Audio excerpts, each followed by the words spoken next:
Good morning, students. Today's our topic is fluid. Mechanical properties of fluid. Mechanical properties of fluid. Today is our new topic. Fluid. Fluid होता क्या है, fluid की properties क्या होती है, fluid के ऊपर प्रेशर कौन सा लगता है, किस फ्लूइड को हम हाइड्रोस्टैटिक प्रेशर बोलेंगे, किस फ्लूइड को हम हाइड्रोडायनेमिक्स फ्लूइड बोलेंगे। ये सारे की सारी चीज़ें डिटेल्स अब इस टॉपिक्स में हम पढ़ेंगे। इज दैट क्लियर कि क्या? तो हम सबसे पहले देखते हैं कि फ्लूइड्स होता क्या है। जनरली हमने देखा होगा मैटर्स में तीन प्रकार की चीज़ों से मिलकर बना रहता है, सॉलिड, लिक्विड और गैसेस। तो सॉलिड का we know that very well कि solid it is does not flow. Solid जो रहता है उसका इंटरमोलिकुलर स्ट्रक्चर्स के साथ में बॉन्डिंग रहती है और वो सॉलिड स्टेट में पाया जाता है, इसी के कारण वो फ्लो नहीं होता। Second one is liquid and gases. Both are in flowing properties, but how it can be different from liquid and gases we can discuss about in next lectures. Now today's our topic is what is fluid. Fluid होता क्या? Fluid, it is a simple definition which can be flow easily is called fluid.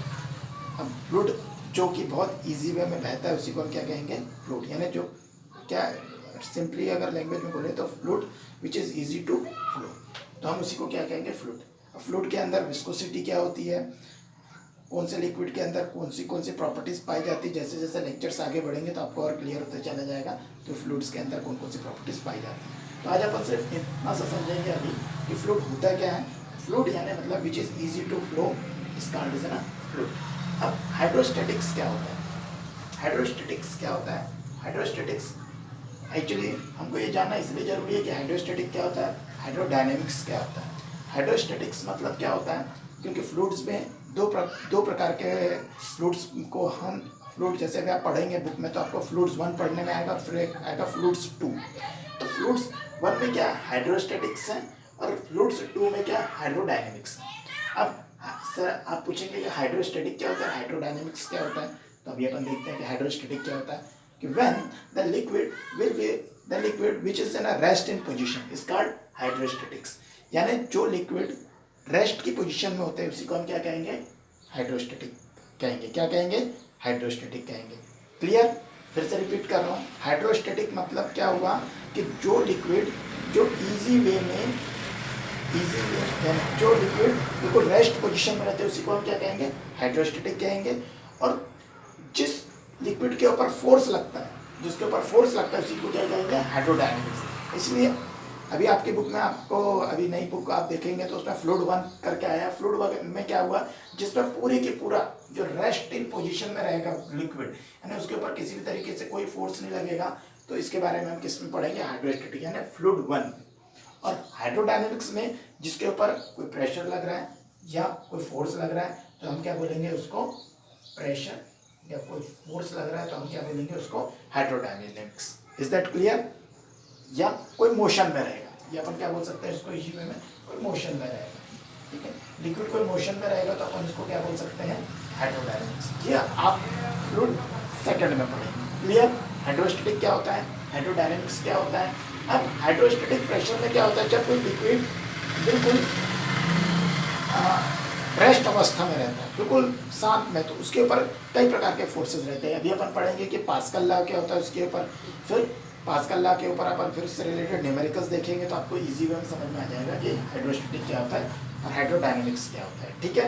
अब इसके आगे अपन देखते हैं कि कोई भी लिक्विड जिसके ऊपर फोर्स लगता है, यानी जिसके ऊपर the total force exerted by fluid on surface is called, कोई भी लिक्विड के ऊपर जो भी फोर्स लगता है उसी को क्या कहेंगे आप?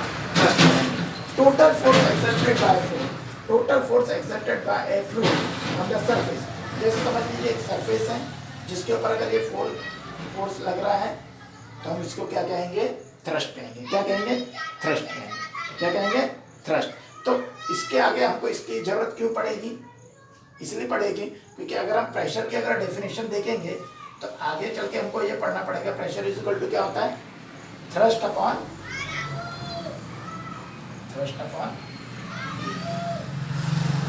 इसके लिए जैसे अपन पढ़ते थे पहले प्रेशर, जैसे अभी अपन पढ़ते थे ना, प्रेशर इज इक्वल टू क्या होता है, फोर्स अपॉन एरिया। यानी अपन आगे पढ़ते थे हमने, अगर थ्रस्ट की बात करेंगे तो यहाँ पर क्या जाएगा, pressure is equal to thrust upon area. ठीक है, अभी अपन देखते हैं धीरे धीरे अपन जब थ्रस्ट क्या होता है, थ्रस्ट की यूनिट क्या होती है। तो thrust the total force exerted by fluid on the surface is called thrust. जो फ्लूइड के द्वारा जो टोटल फोर्स लग रहा है उसी को हम क्या कहेंगे, थ्रस्ट कहेंगे। क्या कहेंगे, थ्रस्ट। ये क्या है, एक वेक्टर क्वांटिटी है। क्या है, एक वेक्टर क्वांटिटी। ठीक है, इसकी यूनिट क्या होती है, डाइन होती है। और ऐसा यूनिट में क्या होगा, न्यूटन होगा। क्या होगा, न्यूटन होगा।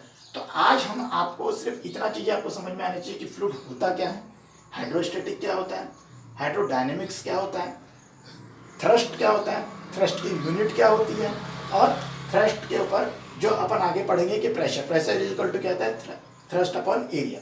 अब अपन देखेंगे थ्रस्ट यानी fluid exerted on thrust is equal to F. यानी अगर हम इसको यानी थ्रस्ट को हम भी क्या लिख सकते हैं, एफ भी लिख सकते हैं। लेकिन अपन इसलिए नहीं लिख रहे हैं क्योंकि अपन को यहाँ पर फोर्स की अपन क्या कर रहे हैं, लिक्विड की बात कर रहे हैं, इसलिए हमने क्या यूज़ किया, अभी थ्रस्ट यूज़ किया। ठीक है, तो आपको ये चीज़ें पूरे धीरे से पहले आपको ये चीज़ें पढ़ना है, आप घर में जाके एक बार रिवाइज करना और इसी के रिलेटेड आपको नोट्स करना है। आपने सबने बुक परचेस कर लिए होंगे, इसी के ऊपर दो लाइन की एक डेफिनेशन लिख लीजिए। अपने मन से लिख सकते हैं तो और अच्छी बात है, और अगर बुक का सहारा लेते हैं तो बहुत अच्छी बात है। क्लियर, आज के लिए इतना। नेक्स्ट लेक्चर पे अपन देखेंगे कि अपने को थ्रस्ट क्या होता है, थ्रस्ट से रिलेटेड प्रेशर क्या होता है, उसकी यूनिट्स देखेंगे, और उससे रिलेटेड प्रेशर और स्ट्रेस में डिफरेंस देखेंगे कि प्रेशर क्या होता है और उसके साथ में स्ट्रेस क्या होता है। तो आप ये पढ़ के रखिए, कल जब आप एक बार पढ़ के रखेंगे तो आपको ईजी वे जाएगा सेकेंड बार में पढ़ने। क्लियर।